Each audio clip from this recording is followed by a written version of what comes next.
Hey there, content creators. Christopher here, and today we're going to talk about dialogue. Yes, this is a writing video, screenwriting specifically, although it can also apply to comic books, it can apply to anything episodic, but dialogue is one of the most difficult things you can write, and I personally believe that writing is about as hard as brain surgery or rocket science. The difference is that, if you get rocket science wrong, your rocket just doesn't fly, or maybe it explodes. Brain surgery, your patient dies. With a script, like I've said before, if you get something wrong and you're critiquing it, it's hard to quantify when a script isn't working, because it's not like, I used to be an art teacher. So if I was painting, and I think I've said this before in other videos, it's very easy to point at a painting when you're teaching somebody and say, hey, the perspective is off, or the anatomy wouldn't be like this, or these colors aren't quite working together. And the person you're pointing these things out to would say, oh yeah, I see it, how do I fix it? And you just kind of go for it. Dialogue is probably one of the most difficult things to get right and to explain to people, because it works in so many different ways and is appropriate to do certain things at certain times for certain contexts, certain kinds of story, and you can make it work or not work in so many different ways. I see people pointing a lot to Quentin Tarantino as an example of great dialogue and subtext.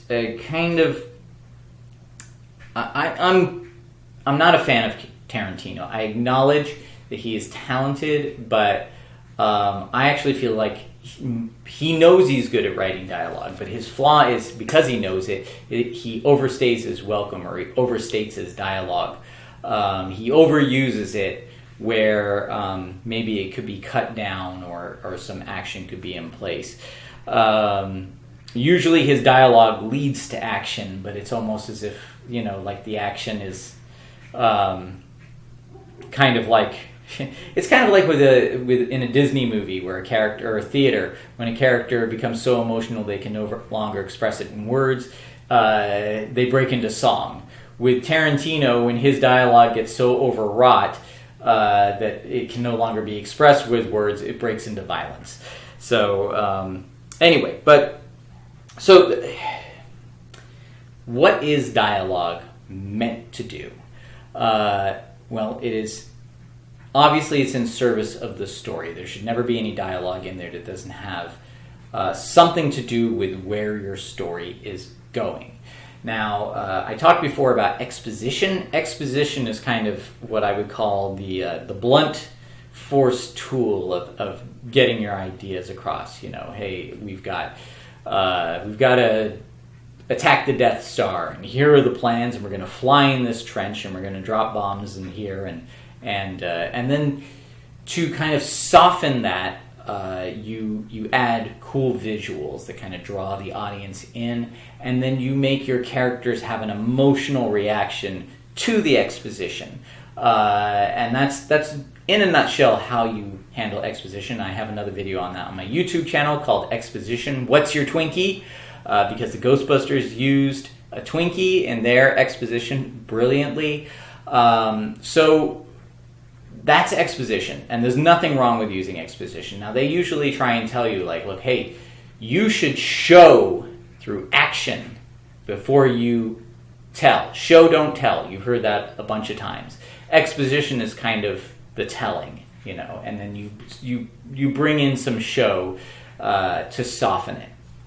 But people would say, hey, why are we having these characters talk? Maybe we can show this through action. And yes, that is something you can do. Now, because of that, you kind of get this very hard-nosed approach to filmmaking, where it's always just like, no, we've got to show it, until you think, wow, why are we even bothering having characters talk? Maybe they can just emote, or we can have a silent film or something like that. And there are films that do that brilliantly. There's, movies where people either talk in another language, and because they're emoting, or, if there's a caveman, they're grunting. like in 2001 A Space Odyssey, and you get it. But I think it's kind of difficult to do a whole movie like that. You want to be able to relate to characters on a verbal level, because that's how we communicate in real life. We have conversations. Now, conversations are not dialogue.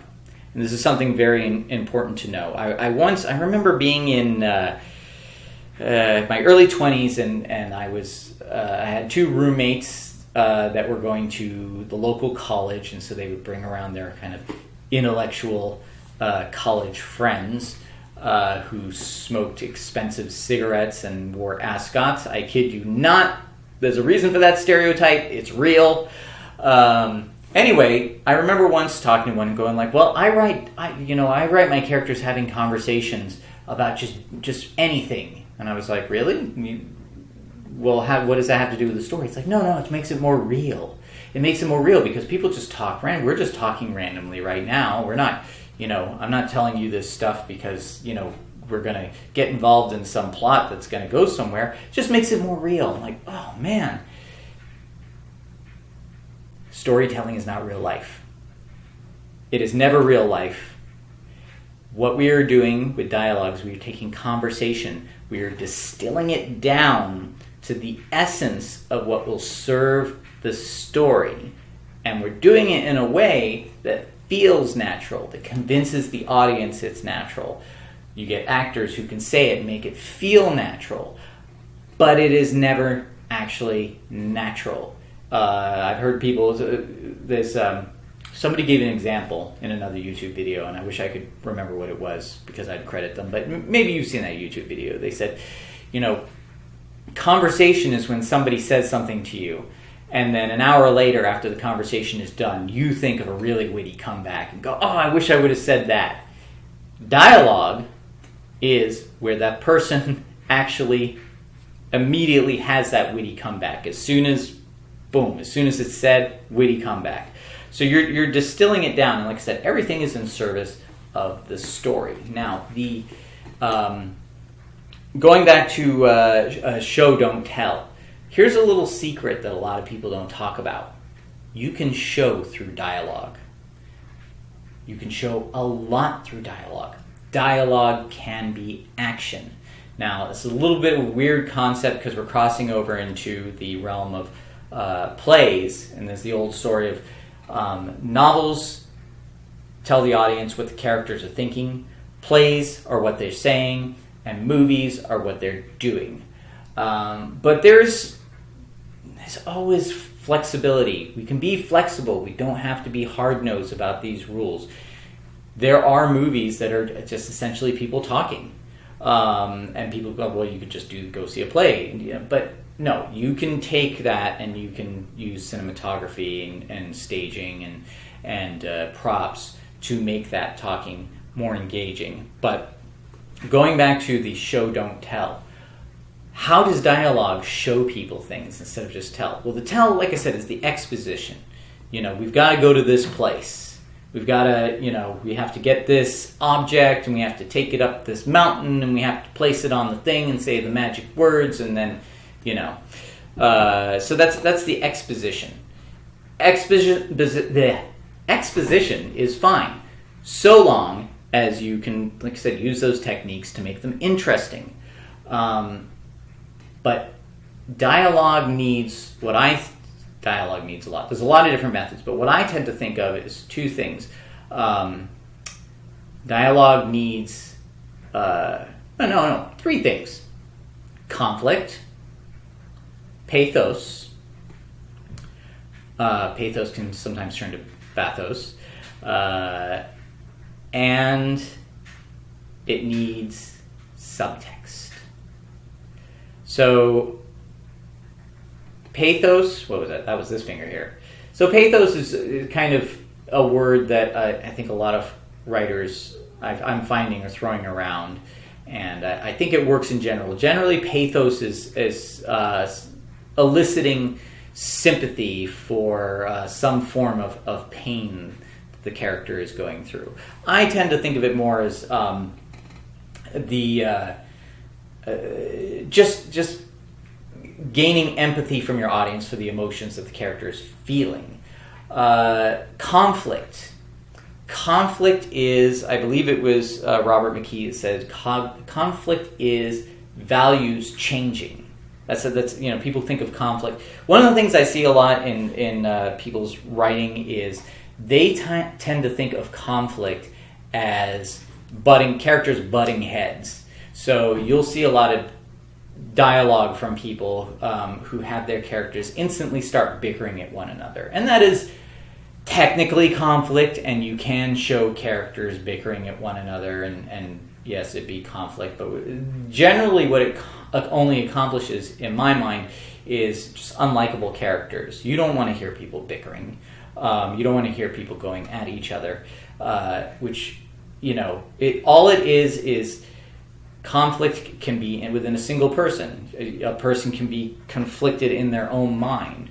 It could be a desire versus, a moral imperative. I'm attracted to this woman, but this woman happens to also be married to my best friend. But the woman is looking at me in that way that tells me she's interested, but I would never want to do anything to jeopardize friendship. So that's an internal conflict. An external conflict, obviously, is two or more people with different values trying to come to terms in one way or another through working it out, through philosophical discussion, or duking it out with their fists. They are trying to get the other's values to change, and at the same time, the new information is causing their values to change. Their emotional value. I think there's kind of a... One screenwriter said, if a character walks into a scene with one emotional value, say happy, they have to leave with a different one in order for that conflict to take place. They go from happy to frustrated or mad or sad, or vice versa. If they come in frustrated or needing something, you should try and find a way to alleviate what has happened, but then that alleviation might set up a new problem for someone else. So bringing that into dialogue, the third thing that I think about is subtext. Again, I mentioned subtext. Subtext is so important. People generally, in real life too, this holds true for conversation, they never express exactly what they're after. They find ways to talk around it. They find ways to kind of test the waters to the other people around them. Maybe they have something within them that they have a deep desire that other people could relate to, but they are afraid that if they outwardly just state, I'm into, Dungeons and Dragons, they're afraid that they're gonna be mocked, so they find ways to test the waters. Maybe they want to find someone to play Dungeons and Dragons with them. Speaking of Dungeons and Dragons, okay, I'll use an example from Stranger Things that I thought was really good. There is the kids from Stranger Things, the boys. They have gotten to a place where they have girlfriends, except for one of the characters who he still wants to kind of keep things the way that they've always been. He sees his friends growing up and becoming more concerned with what the girls they hang out with think. He just he remembers the days of when it was just him and the guys, and they would play Dungeons and Dragons. So instead of just confronting them and saying, hey, I don't want things to change, with one of their sleepovers, you show the boys complaining about the girls, and the one kid, he's kind of keeps trying to bring the conversation around to playing Dungeons and Dragons. Hey, why don't we do this? And we'll get a campaign going. Or I don't actually play Dungeons and Dragons, so I only kind of know the broad terms of that. But and then the next morning he wakes them up with like this good like flute music from the Dark Crystal, and he's dressed in the wizard robes, and he's like spouting off all this Dungeons and Dragons plot that he's thought of. and the other characters are like, it's early, what are you doing? So instead of the character just straight out saying, I think eventually he does say it, there's like a confrontational moment, but instead of him straight out saying like, hey, I don't want to talk about the girls, I want things to be the way they've always been, let's play Dungeons and Dragons, he keeps like trying to bring the conversation around to that thing and hoping you can see that in his face and in the words that he says he's hoping that they go, okay, yeah, let's play Dungeons and Dragons and everything will come back around. But they're talking past each other. And you can see where they're at, who they are as people. And this is another thing. Subtext, it's not just, like I said, I saw a video about Quentin Tarantino and they gave an example of like subtext being like a character correcting the way a spy pronounced an Italian name when he's not really Italian, and it's showing, instead of saying, you've been had, I know you're not Italian, he corrects him and then says very good when he pronounces it right. That is subtextual, but that's kind of more like verbal sparring. Subtext, what that does is it tells you things about the characters, their relationships, what kind of people they are, without them outwardly saying something like, with Han Solo in Star Wars, you don't say like, hi, I'm Han Solo, I'm a smuggler and a scoundrel, and I don't really care about anything but myself. You learn that just from how he responds to things and how he butts head. Anyway, him and Luke Skywalker, you get it. Luke has different values, and you get what those values are. And Han has different values, and in their conflict, in their exchange of dialogue, you learn more about both of them that is never outwardly said. You learn it through their behavior. You learn that Han Solo is someone who doesn't trust anybody and doesn't care about anything other than money. And you learn everybody that speaks, you learn something about them. You learn something about their desires. If a girl wants to kiss a guy or a guy wants to kiss a girl, they won't say like, hey, why don't you want to go over there and make out?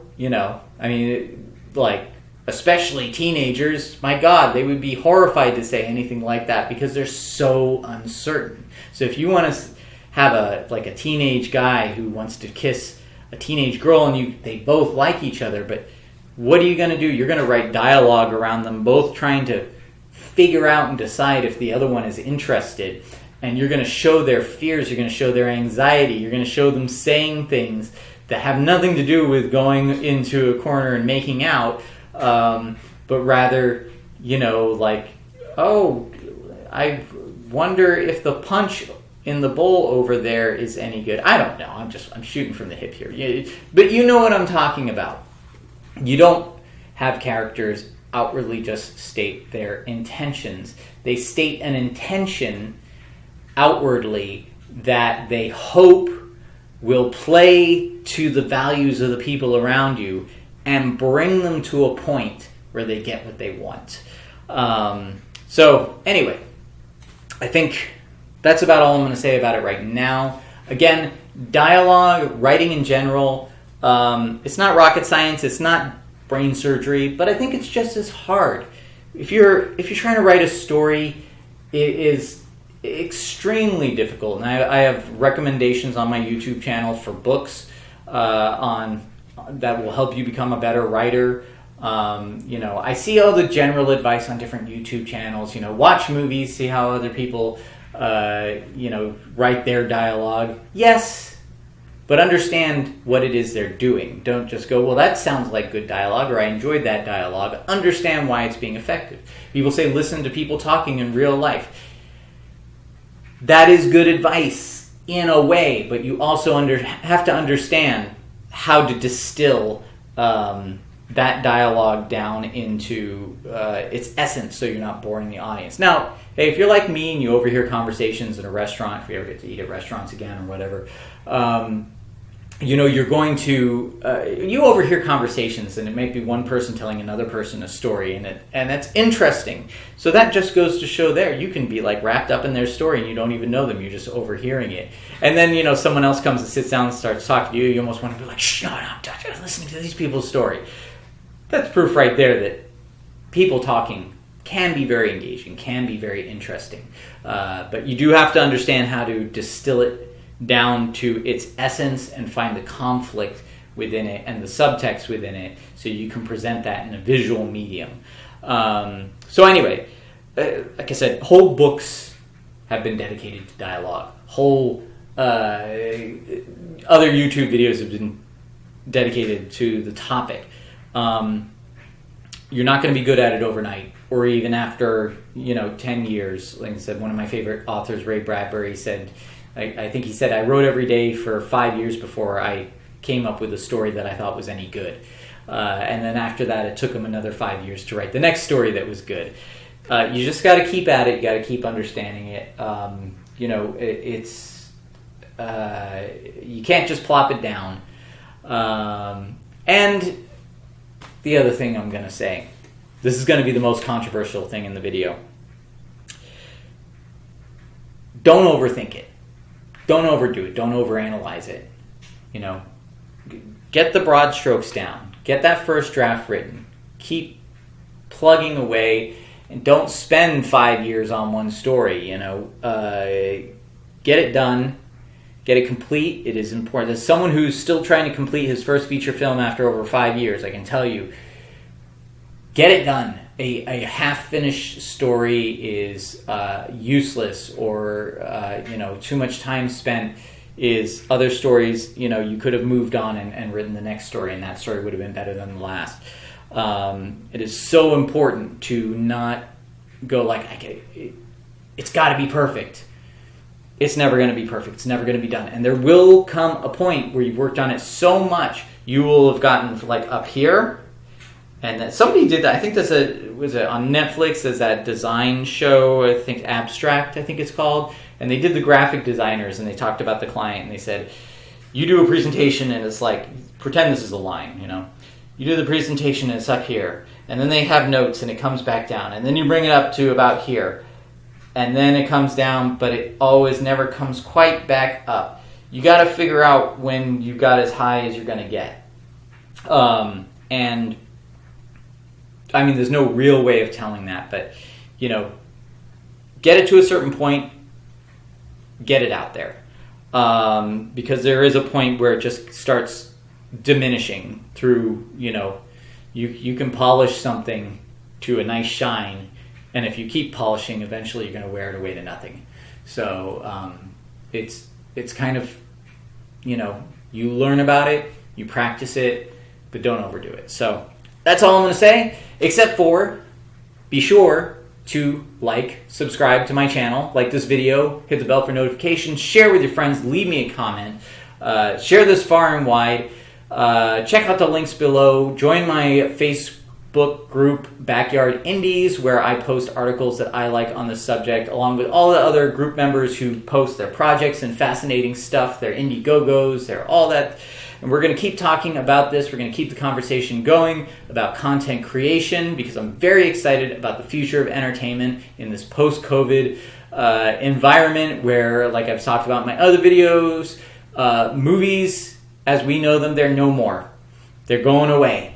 But they're not going away. It's not crumbling. It's not dying. It's evolving into something else that I believe that both studios and corporations and independent creators like ourselves can all take advantage of and create a new era of exciting content the likes of no one has ever seen before. So thank you for watching, and I'm going to be back with more videos. And I've got a Patreon that people see these videos first before anybody else. So yeah, let's keep this conversation going. So thanks for watching.